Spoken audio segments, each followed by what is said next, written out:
Hello friends, आज की tips and tricks बहुत ही यूज़फुल है। तो चलिए वीडियो को शुरू करते हैं। उससे पहले मेरी आपसे रिक्वेस्ट है कि अगर आपने मेरा चैनल छोटी बहू डेली टिप्स ब्लॉग को सब्सक्राइब नहीं किया तो प्लीज़ सब्सक्राइब ज़रूर कर लीजिए। और हमारी जो टिप्स नंबर 1 है वो है फ्रेंड्स लिपस्टिक को लेकर।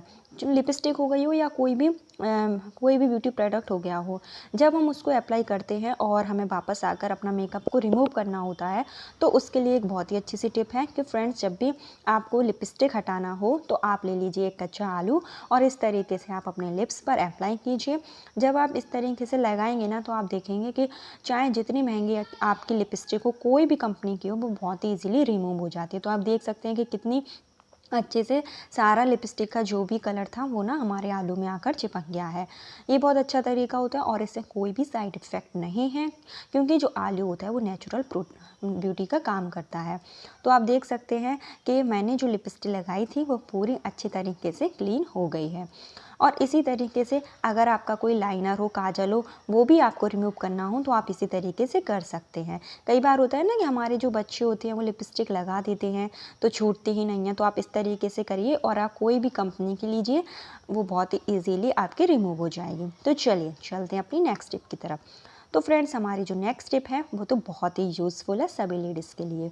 तो होता क्या है फ्रेंड्स, जब भी हम कोई आर्टिफिशियल ज्वेलरी पहनते हैं तो आपने देखा होगा कि बहुत से लोगों को ये प्रॉब्लम होती है कि उनके जो कान होते हैं ना वो बहुत ज़्यादा दर्द होने लगते हैं और उसमें स्वेलिंग आ जाती है। कुछ ही दिनों में आप देखते हैं कि कान जो है वो पक जाते हैं। जैसे होता है ना कि जब भी हम कोई भी आर्टिफिशियल ऐसी झुमकी वगैरह पहन लेते हैं, इयररिंग्स पहन लेते हैं, तो उससे हमें बहुत ज़्यादा इरिटेट होने लगता है। तो इसके लिए एक बहुत ही अच्छा सा तरीका है, आप उसको अप्लाई कीजिए, उसके बाद में ना आपको इस तरीके की कोई प्रॉब्लम नहीं होगी। तो फ्रेंड्स, हमें करना क्या है, ले लेना है कुछ लहसुन की कलियाँ। तो जब भी हम कोई भी झुमकी या कोई भी इयररिंग्स कानों में पहन रहे हैं, उससे बस 1-2 मिनट पहले आपको क्या करना है कि जो लहसुन की कली होती है ना उसको बिना छीलें, और जो कान का जो कान जो इयररिंग्स की जो डंडी होती है ना उसमें इस तरीके से आपको बार बार लहसुन में अंदर बाहर ऐसे डालना है। इससे क्या होगा, लहसुन का जितना भी गुण होगा, जितना भी उसमें कुछ होगा ना वो हमारी डंडी में आकर चिपक जाएगा। और इसके बाद में अगर हम इयररिंग्स पहनेंगे ना तो हमारे कानों में कोई दर्द नहीं होगा और हमारे जो कान में जो पकने जैसी प्रॉब्लम हो जाती है ना वो भी नहीं होगी। क्योंकि आप सभी जानते हैं कि जो लहसुन होता है उसमें इतने सारे गुण होते हैं। जब भी कोई पैरों में दर्द होता है या कुछ होता है तो आपने देखा ही होगा कि हम लहसुन का जो तेल है उसको ही अप्लाई करते हैं, जिससे जो दर्द होता है वो बहुत ही ईजिली तरीके से मिट जाता है। तो ये बहुत ही अच्छा तरीका है और पूरी तरीके से नेचुरल है, इसमें कोई आपको साइड इफ़ेक्ट नहीं है। इसको आप लोग ज़रूर ट्राई करके देख सकते हैं और ये ना बहुत ही अच्छा तरीका है। तो हमें कभी भी कोई भी बड़ी झुमकी, आर्टिफिशियल झुमकी वगैरह पहनना है या कोई भी इयररिंग्स पहनना है तो उसको पहनने से पहले इस टिप्स को आप लोग ज़रूर अप्लाई कीजिए। और ये जो टिप्स है वो 24 आवर के लिए ही है।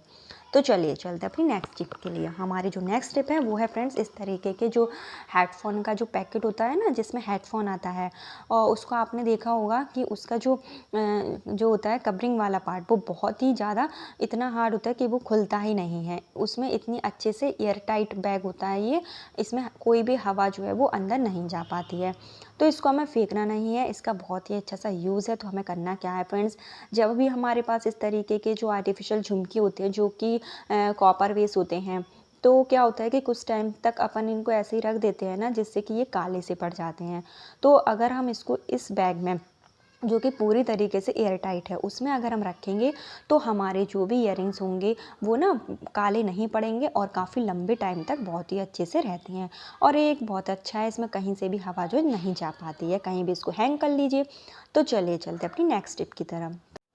तो फ्रेंड्स, हमें ले लेना है एक प्लास्टिक की बॉटल और उसके बाद में हमें ले लेना है एक सिल्वर फॉइल। तो जो सिल्वर फॉइल है ना वो यूज़ की हुई लेना है, जिससे कि क्या होगा, आप देख रहे हैं कि इसमें जब हम यूज़ कर लेते हैं तो एक बहुत ही सुंदर सी डिज़ाइन बनकर तैयार हो जाती है।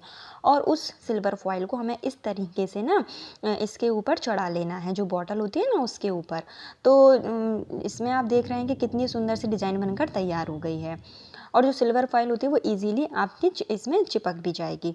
उसके बाद हमें ले लेना है स्ट्रॉ। तो अगर आपके पास कोई भी प्लास्टिक की जो स्ट्रॉ वगैरह ना हो, क्योंकि ईजीली घर में नहीं मिलते हैं, तो आपको कोई भी जो आपके पास लकड़ी हो ना उसको ले लेना है। अगर आप चाहें तो उसके ऊपर कोई पेपर वगैरह चढ़ाकर उसको डेकोरेट भी कर सकते हैं। इसके बाद फ्रेंड्स हमारा एक बहुत ही अच्छा सा जो है सामान बनकर तैयार हो जाता है। तो आप देख सकते हैं, जिससे कि जो भी हमारे पास इस टाइप का सामान होता है ना, जिसमें जैसे छन्नी हो गई या फिर हमारा ये जो बड़ी बड़ी चम्मच होती हैं जिसमें ऊपर छेद होता है, और इसको ना हम कहीं रख नहीं पाते हैं, क्योंकि जो अगर हम रख देते हैं तो हमारी जो छोटी चम्मच हैं वो खो जाती हैं। तो इस तरीके से अगर हम इसको हैंग करके रखेंगे ना और अपने किचन में टांग देंगे, रख देंगे, तो बहुत ही अच्छा लुक देता है। कोई पता भी नहीं कर पाता कि किससे बनाया है, और हमारा सामान भी बहुत ही अच्छे तरीके से हैंग हो जाता है। इसमें आप कैंची वगैरह कोई भी चीज़ हो उसको ईजीली तरीके से टांग सकते हैं। बहुत से होते हैं ना चाकू वगैरह भी, तो बहुत ही सुंदर लगता है और बहुत मजबूत भी होता है। तो चलिए चलते हैं नेक्स्ट स्टेप की तरफ। तो फ्रेंड्स मेरी जो नेक्स्ट स्टेप है वो है इस तरीके के जो फूड कंटेनर आते हैं ना, या फिर कोई मिठाई आती है उसको लेकर। तो हमें ये जो डिब्बे है ना इनको फेंकना नहीं है, इसका बहुत ही अच्छा यूज़ है। हमें क्या करना है कि इस तरीके से 2 रबर बैंड ले लेना है और उसको ना इस तरीके से बांध देना है। इसके बाद ये हमारा बहुत ही अच्छी सी चीज़ बनकर तैयार हो गई है। चलिए आपको इसका यूज़ बताते हैं। तो फ्रेंड्स कभी जब हमारा साबुन होता है जिसका हम यूज़ करते हैं तो वो ना कुछ गल सा जाता है, तो आपको इस तरीके से उसमें, तो इस तरीके से जब हम रख देंगे ना तो क्या होगा कि हमारा जो साबुन है ना, कोई भी उसमें पानी वगैरह होगा या फिर वो गला होगा ना, तो इस तरीके से सारा पानी उसका नीचे आ जाता है। आप चाहें तो डिब्बे में छेद भी कर सकते हैं।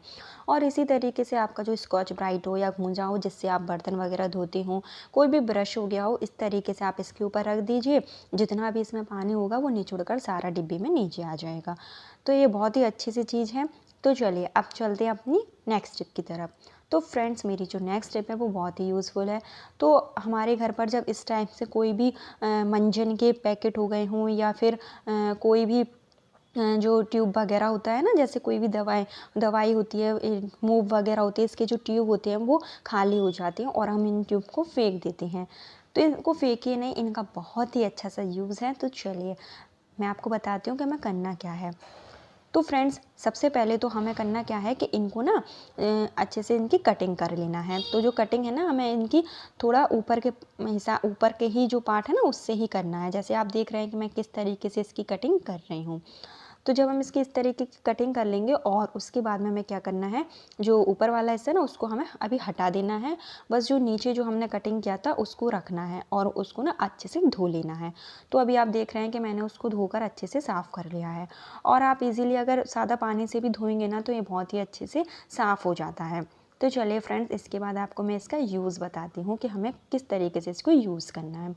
तो फ्रेंड्स हमारे घर में क्या होता है, बहुत सारे ब्रश होते हैं जिनको हम क्या करते हैं इजीली, मतलब जितने मेंबर होते हैं उतने ही ब्रश होते हैं और उनको हम एक साथ रख देते हैं, जिससे कि क्या होता है कि वो आपस में एक दूसरे से टच होते हैं, या फिर कभी भी रात में छिपकली वगैरह होती है इनको टच कर जाती है और हमें पता ही नहीं चलता है। हम सुबह मॉर्निंग में उठते हैं, बस इसको सिंपल पानी में धो लेते हैं, ब्रश कर लेते हैं। फिर भी अगर हम पानी में धो लेते हैं ना तब भी उसका जो है गंदगी नहीं जाती है। तो इस तरीके से हम इसको बहुत ही अच्छे से सेव कर सकते हैं कि जो हमने ट्यूब के जो आधी आधी कटिंग करके रखी थी ना, उसको आप इस तरीके से ब्रश के ऊपर चढ़ा दीजिए और चढ़ाने के बाद में फिर हम इजीली इसको कहीं पर भी रख सकते हैं। इससे क्या होगा कि ये आपस में एक दूसरे से टच नहीं होंगे और ना ही इनमें कोई भी कीड़ा वगैरह है इनको आकर छू पाएगा। तो ये बहुत ही अच्छा तरीका होता है और जिससे कि हम अपने ब्रश को और अपने आप को बहुत ही गंदगी से बचा सकते हैं। और बस इस तरीके से जहाँ पर भी आप रखते हैं तो उसको रख दीजिए, देखने में भी अच्छा लगता है और हमारे जो ब्रश हैं वो गंदे नहीं होते हैं। आई होप आपको ये टिप्स पसंद आई होगी। अगर पसंद आई है तो चैनल पर नए हैं सब्सक्राइब जरूर कर लीजिए। अगर वीडियो पसंद आई तो लाइक कमेंट्स करना बिल्कुल भी ना भूलें। और हमारी जो नेक्स्ट स्टेप है वो है फ्रेंड्स टेप को लेकर। तो फ्रेंड्स होता क्या है कि जब भी हम टेप का एक बार यूज़ कर लेते हैं और हम उसको रख देते हैं, फिर हमें उसको वापस से यूज़ करना होता है। तो हम देखते हैं कि इसका जो पॉइंट है जहाँ से ये निकलना है वो हमें मिलता ही नहीं है और हम उसको कई देर तक इसी तरीके से घुमाते रहते हैं। जिससे कि हमारा टाइम भी वेस्ट होता है और हम परेशान भी हो जाते हैं। तो इसके लिए बहुत ही अच्छी टिप है कि आप क्या कीजिए कि जब भी आप एक बार इसको यूज़ करें और आप इसको रखें तो इस तरीके से आप इसको आधे में फोल्ड कर कर फिर रखिए। इससे कि क्या होगा कि जो हम आधे में मोड़ कर रखेंगे ना, तो ये क्या होगा कि जब भी हम दोबारा यूज़ करने के लिए इसको खोलेंगे तो हमें ये तुरंत पता चल जाएगा कि इसको हमें खोलना कहाँ से है और हम इजीली इसको दोबारा से खोल पाएंगे। तो ये बहुत अच्छा तरीका होता है। और टेप को लेकर मैंने एक और तरीका शेयर किया था, अगर आपने अभी तक वो नहीं देखा है तो वो भी आप मेरे ब्लॉग में जाकर देख सकते हैं। इसी तरीके के बहुत ही यूज़फुल सी टिप्स हैं। तो चलिए, आज की टिप्स हमारी इधर पर ख़त्म होती है। और कैसी लगी आपको मेरी टिप्स कमेंट्स कर कर ज़रूर बताइएगा। कौन सी टिप्स आपको पसंद आई है उसको भी आप लोग कमेंट कर कर बताइएगा। और चलिए चलते हैं, कल फिर मिलती हूँ एक नए टिप्स एंड ट्रिक के साथ। जब तक के लिए आप लोग बहुत ज़्यादा अपना ख्याल रखिए, खुश रखिए। Bye bye.